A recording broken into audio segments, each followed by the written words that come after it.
Hey Dave, I've got a movie for us today. Okay. Ray Harryhausen movie today, Dave. It's gonna be awesome because it's Ray Harryhausen. No, Ray Harryhausen's made bad movies. No, Ray Harryhausen makes good movies. And besides, it's based on a Jules Verne book. And Jules Verne was like the best science fiction writer of all time. No, H.P. Lovecraft was. No, and besides, it's got a lost city in it. And you love lost cities. No. Yeah, huh? And to top it all off, it's got a giant chicken.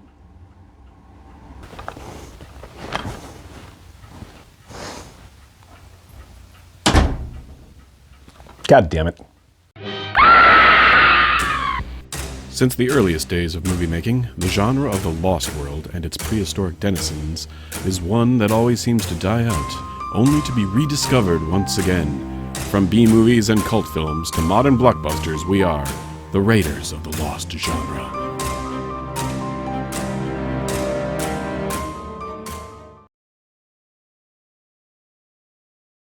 All right, hey Dave. Yeah, what's Time up? for some Ray Harryhausen. Yeah. We're doing Mysterious Island today, which was his pseudo-sequel to 20,000 Leagues Under the Sea, based on the Jules Verne novel, which is a pseudo-sequel to 20,000 Leagues Under the Sea. Right. So the last time we had Harryhausen, he was just like there to do his thing. Is he there more this time, or is it pretty much he's like? No, hey. I would say he's much more the creative. The creative drive behind this picture in terms of taking something as basic as the Mysterious Island story and saying let's add giant monsters and lost cities.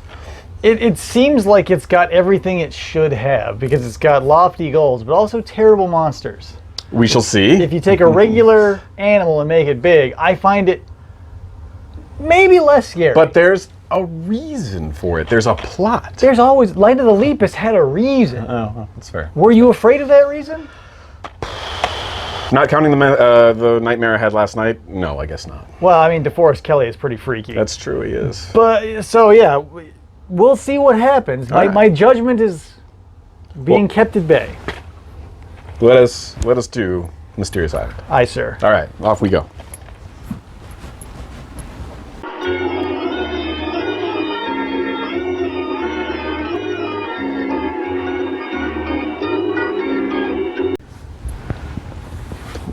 All right, we get it, FBI. We're not going to do the thing that you don't want us to do. This time. This time. We're reviewing it. There's Next time, your ass is mine. Jules Verne can't sue us because he's dead. It's true. Public domain.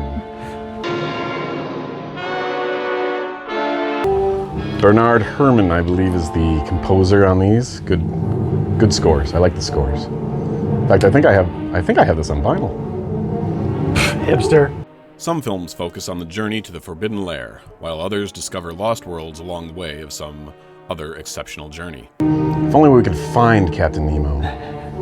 This classic retelling of Verne's follow-up book to 20,000 Leagues Under the Sea adopts the latter ideal in its quest to jive up the rather bland Survival on a Desert Island original. It succeeds in further captivating the viewer's imagination thanks mostly to the continuous flow of adventure and the dynamation stop-motion effects of Ray Harryhausen. Always sure to add his own brand of monsters and other beasties to whatever production he undertook, Harryhausen's film version injects giant animals and other unknowns into the mysterious island tale to pursue and otherwise menace our wayward castaways. Riding on the success generated by Disney's Swiss Family Robinson film, Mysterious Island was a logical choice for a fantasy adventure flick. Classic 1865 shenanigans. Richmond, more like Portman, am I right?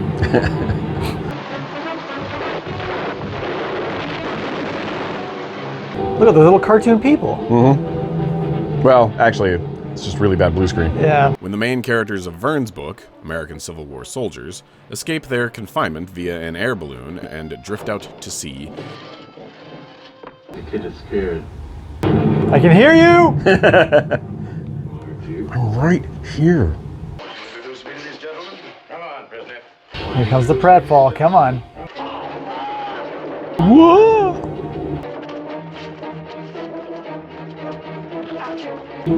So this is an action Don't just scene do in something, the 60s? sit there. What? This is an action scene in the 60s? Here are the keys. Right, now you both know what to do. Say, for 1860 something, that's some pretty 1960s hair. Yes, sir. Come on. Hurry up! I don't know why. Crack your voice a little bit more there, kid. Hurry up! Thank you, sir. Please drive around. My hair! I'll wait here and be wormy. Let's get this rebel out of here! That's a mighty long drop, Captain. You might not survive the fall, boss. They land not on a simple sandbar with a coconut tree, but a vista teeming with extraordinary life. Would we ever set foot on the Earth again? Nope. Or would be carried over the rainbow to Oz, finally, and at last. That would be the perfect end of this movie. We lived the next 40 years in a balloon. I got married to the Confederate and had 3 children. Who knew? We hit it off so well. You're a Union War correspondent. Very observant, young man. Gideon Spilett, New York Herald. Spill it. Get it? I never caught that. It's a double dip, too, if you get the Gideon reference. Right? Hi, my name is News Writerman. Have you seen my co-authored book with IP Daily? Light the balloon! Check out the rest of the sandbag! I'm sorry, folks. I don't know how it works. Pitch stuck! Turn that valve, Captain!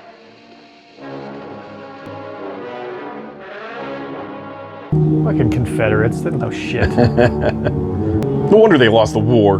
Gravity in this in the 1860s is bizarre too, because Yeah, sometimes it's it just pulls, sideways. Yeah. It'll pull you sideways. It'll pull you perpendicular, up, down. Thank God we. Sometimes the rain come up from underneath you.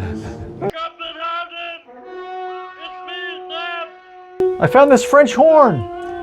Attacked by an enormous crab, a huge bee, and finding other items of mammoth proportions, the enigma only deepens when another group of shipwrecked and female survivors washes up along with a chest full of necessary provisions. This is the most believable giant monster we've ever seen, and that's sad.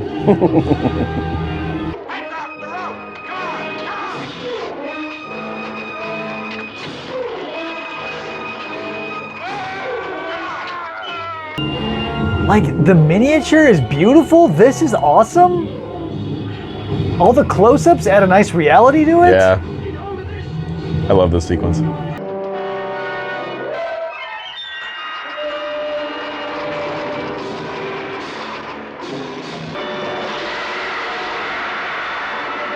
I hope you guys brought the bay seasoning.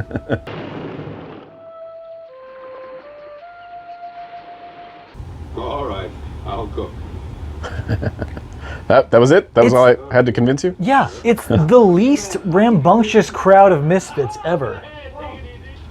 It's just like, hey man, I don't want to pull my own weight. And the guy says, well, why not? And I go, oh, All right, okay. you got me. All right. That's the best crab I ever cooked. We'd have been more impressed, Mr. Spilett, if you'd put it in the pot by yourself. God damn it, we climbed all the way up to the damn thing for this. And now we're, oh, here we go. Yeah, no, see, Now that was it's worth it. She's beautiful. Better than that, she's alive. A southern belle has washed up on our shores. The rifles bear the insignia of the Nautilus, fabled submarine of colossal destructive power that once posed as a sea serpent intent on sinking warships and frustrating Kirk Douglas. Breech loaders and ammunition. Sure enough, legendary Captain Nemo himself soon emerges from the waves, admitting that this has been his place of solitude since the Nautilus's near destruction.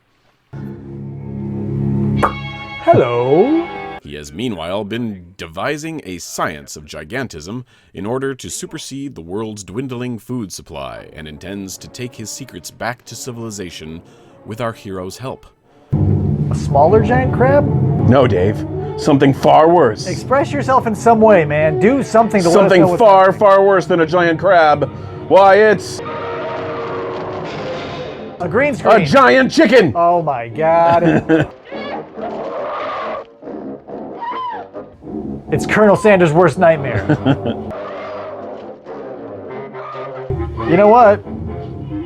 I'm not upset by this because I actually was expecting a chicken and it's a terror bird. Right. Ooh. And she faints. She had enough.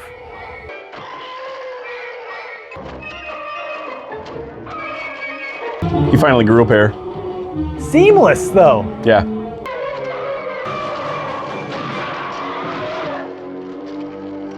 I'm a hero.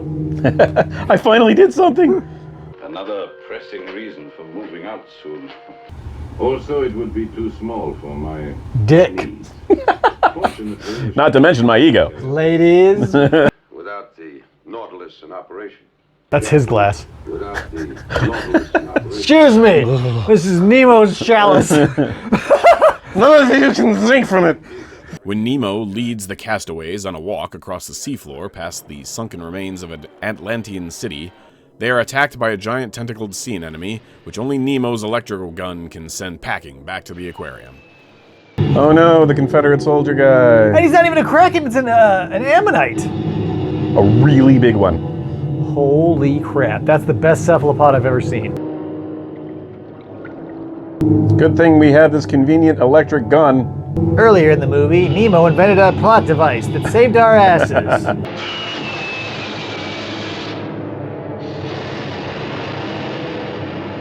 Squirt. Oh, I inked myself. You know, Boy, I hope that volcano never goes off. The action climbs to a crescendo when the Isle's volcano erupts, of course, and our heroes use the Nautilus's low-budget pumping technology to inflate a pirate ship and manage an escape. this is a legitimately baffling visual effect. Yeah, that was how they did lava in the 60s. It was kind of a thing. It's good! I buy it. It's a little fruit punch high C sort of vibe, but Right. it's still.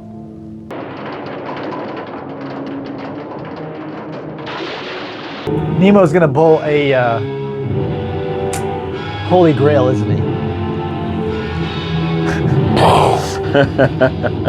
He's gonna get crushed. How'd you guess? Because I've seen a movie before. Oh.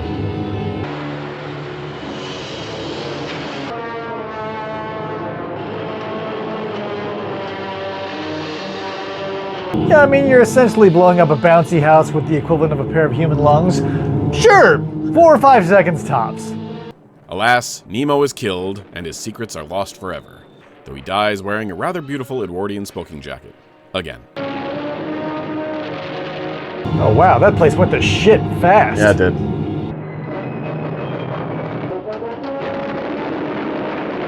Cast mostly with competent unknowns, Ray Harryhausen films relied on his dynamation effects to bring in and cull audiences to make their money. Panty shot. we deeply regretted we could not save the life of the man who'd saved ours. We all pledged ourselves to working for a peaceful and bountiful world, as Captain Nemo would have it. Unfortunately, we never made it home because his balloon failed, and we all sank in the middle of the ocean. We all forgot to bring food. A true auteur, Harryhausen was practically the only guy doing stop-motion effects in that era, and he was arguably the best. Here, though, there is at least the familiar human face of Herbert Lom as the enigmatic Captain Nemo, known for his roles in Lady Killers, the Pink Panther movies, and King Solomon's Mines from 1985. It's just like every 40 yards or so. And somebody's got to complain. Yeah, that's He's it. got to remind him. I don't want to be part of the team anymore. And he goes, do you? And they Oh, go, yeah. all right. You got me. Now climb that matte painting. But I don't. All Okay. right. The heroes include Michael Craig, Michael Callan, and the lovely Beth Rogan as the English lady whose skirt ends up so beyond mini by the end of the picture that it gives Lieutenant Uhura's red-bottomed tights a run for their money. Look at that. Just progressed to the 1960s like that. Post-coital. Having sex on sand is fun, but maybe next time not. Not a sea captain. Well, we're on land, aren't we? So let's investigate. More panty shot. This has got more fan service than some otaku anime. The production design is good, or typical at least for the genre in this period. Harryhausen's effects are fun and colorful, especially the giant baby dino rooster suffering from aerodynamic envy that attacks the marooned group. Honey, I shit my pants. I don't remember Christ. that one in the series, but I guess. Does that one have Rick Moranis in it? Ray has stated that they wanted to shy away from the Disney Nemo film, yet the design of the Nautilus is strongly reminiscent of the shape in Richard Fleischer's production for Uncle Walt, almost giving this film the sensation of it being an unofficial sequel. What do you think? I think Walt Disney's in there. I mean, we could. Today the part of James Mason shall be played by Herbert Lom. I've never seen anything like it before. Listen, I just want to look. We're not going to buy anything. I just want to look. Oh, maybe it's one of those fun restaurants, like a reconditioned train car or something. Chicken to the Sea. Yeah, let's go inside. I want to make a reservation. Even Lom's Nemo seems cast as a white-haired replacement for James Mason, minus the droll accent. Meanwhile, at Willy Wonka's Chocolate Factory, disaster. Bernard Herrmann's score is serviceable and at times downright great, but it hasn't quite the atmosphere that Paul Smith's 20,000 Leagues did in the Disney production. Strangely enough, coincidentally, you can often hear Herrmann's music from this film during the dinosaur primeval world sequence of the train ride at Disneyland. Hey, look, they got Smee.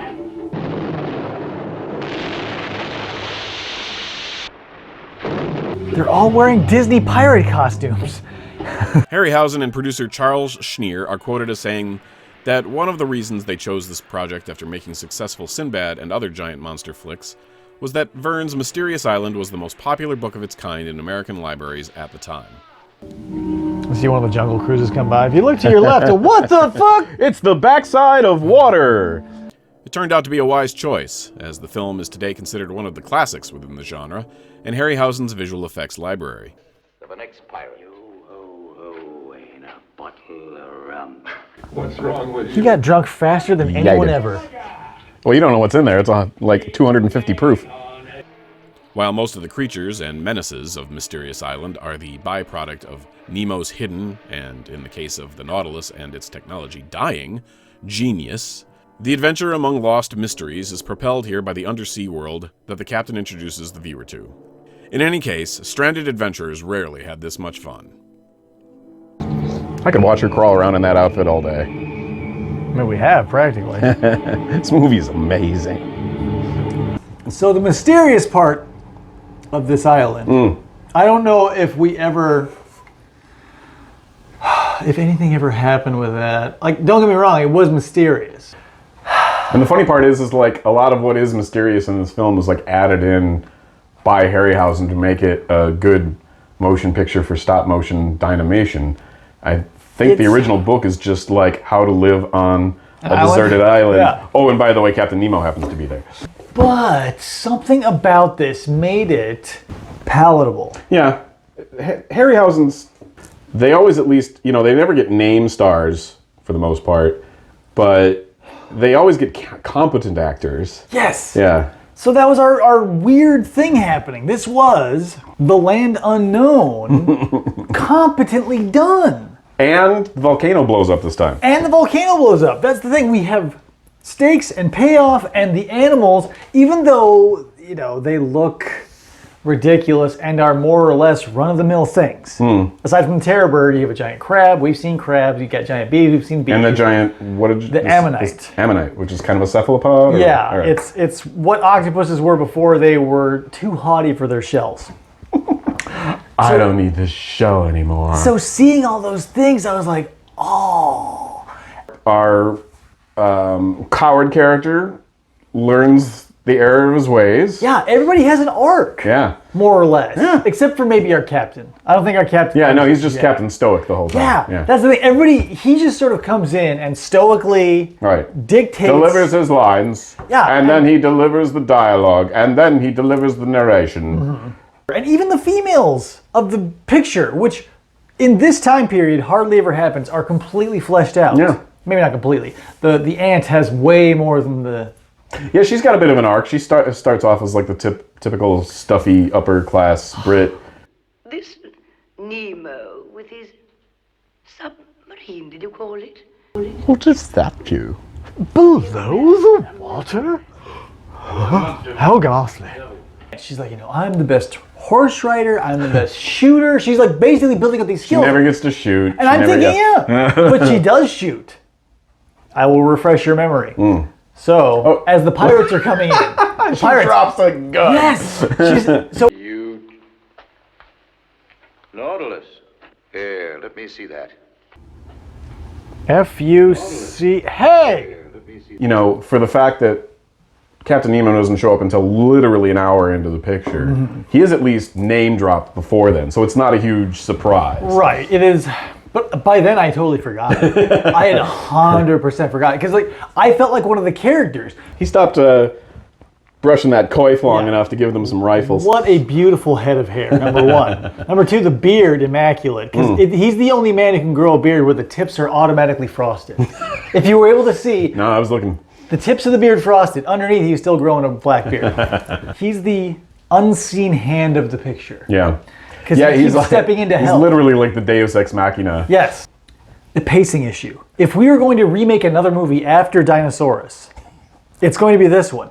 Because we need to cut out... Well, there's plenty of versions of this movie out there, but this is probably still the best. Right. That's why I'm saying we need to work from this one. Yeah. We need to work from this one. Oh, yeah. Leave everything that's good. Cut out all the walking.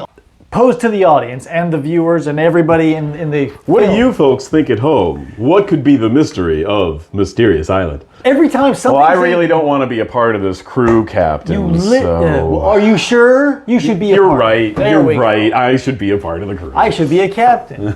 But maybe that's why it's so enjoyable, because the characters are so... It's very pure. Yes. Yeah. That's exactly what it is. It's pure enjoyment, I want to say, but I don't know how to describe it, because it does take it a little while to get moving. You have to get past escaping the camp it's a slow and all the burn. balloon It's a stuff. slow burn, Yeah. But once they're on the island, things really start to pick up.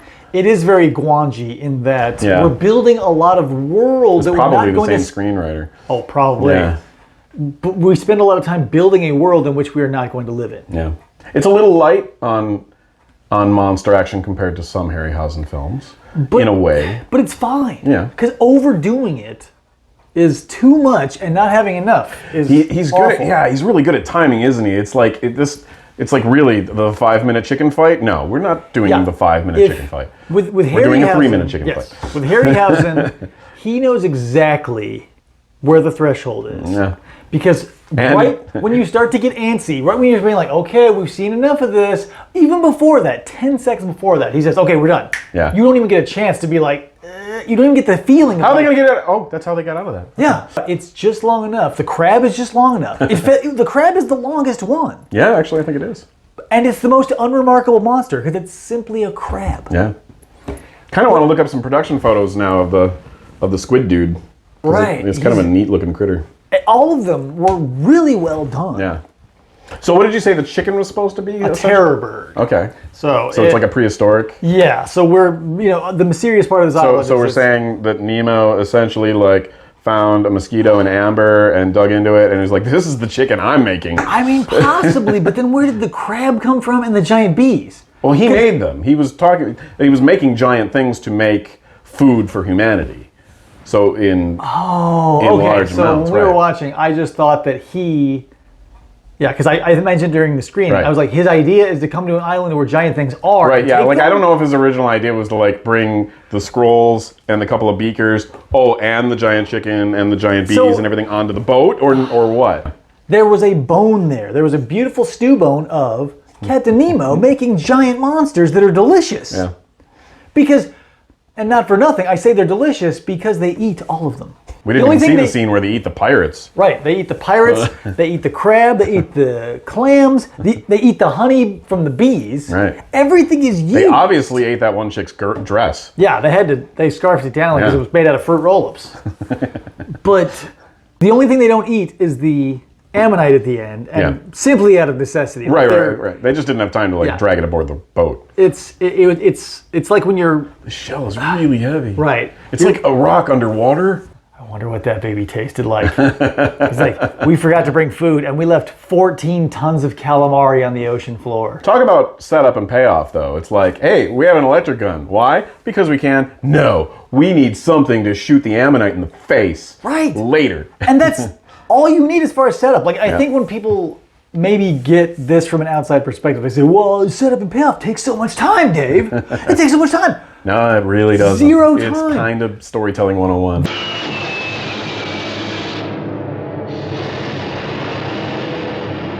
do you suppose, like, the whole time, like, the secret of this motion picture, the secret of the story here, as you kind of rightly pointed out, is that Nikola Tesla was actually in another chamber of the boat, hanging out with a whole bunch of pigeons, and he just didn't want to talk to anybody. Right. It was so like, this movie was the Patchwork Man. I wanted to be angry at every pirate looking like Smee. They all have Smee's hat, they have Smee's vest, they went to Smee's closet, cleaned it out, and got on this ship. And then, Smee's flying in every direction when the cannonball's going off. And not a single Smee who could swim. No. You'd think the first thing you teach a Smee. Right. Swimming. That sounds like a Dr. Seuss book. Yeah. What to teach a Smee. Swimming, number one. Since the action was good, the locations were good, the effects were good, everything was good, those valleys of boring walking... Palatable. Yeah. Because you know that there's a buttress on the other side of a giant crab or a giant something that somebody's going to have Harryhausen never lets you down that way. You know something else is coming. You're never like, oh, we never got something else showing up towards the end. No, he always gives you something. And even then, like, again, piecemeal. It's like, it's a sunken city, so there should be... We totally forgot that Atlantis and Egypt is in this movie. Yeah. His setups for these films were literally like things that he wanted to... It was his sandbox. I want to do this. And so he would do these glorious drawings of these set pieces of things to do, just like the Willis O'Brien's crew did for King Kong. It's like, here's a, these are master scenes. You can tell these are choreographed within an inch of their life. Right, and in terms of how we do an amazing effects sequence that wows people in between the valleys, and then he's literally giving it to a scriptwriter who's like, patch these together. In any other hands, I would have been completely distracted by the fact that it's taking place during the Civil War. We have characters from both sides of the conflict and a man of color. Yeah. I was expecting, like, here's going to be a bunch of acceptable old-timey racism. Yeah. But everybody's fucking cool. Yeah, it sidesteps it really nicely. Not in a forgiveness. Yeah, not in a forgiveness sort of way, right? Yeah. Ever since I was a little kid, I think I've always, in all the weird sections of all my DVD organizing, I've got a Disney section, I've got, a Harryhausen section. No, I have a second copy of this movie just so that I can put it right next to Disney's 20,000 Leagues Under the Sea, because Herbert Lom is James fucking Mason. It was, That's how my head works. It's a beautiful tapestry of insanity that works. Yep.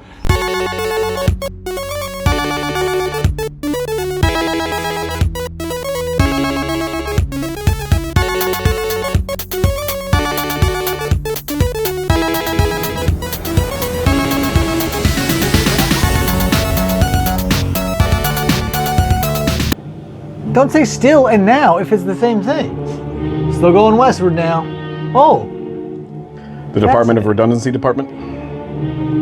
Your application will be forwarded to you in triplicate after you fill out the application.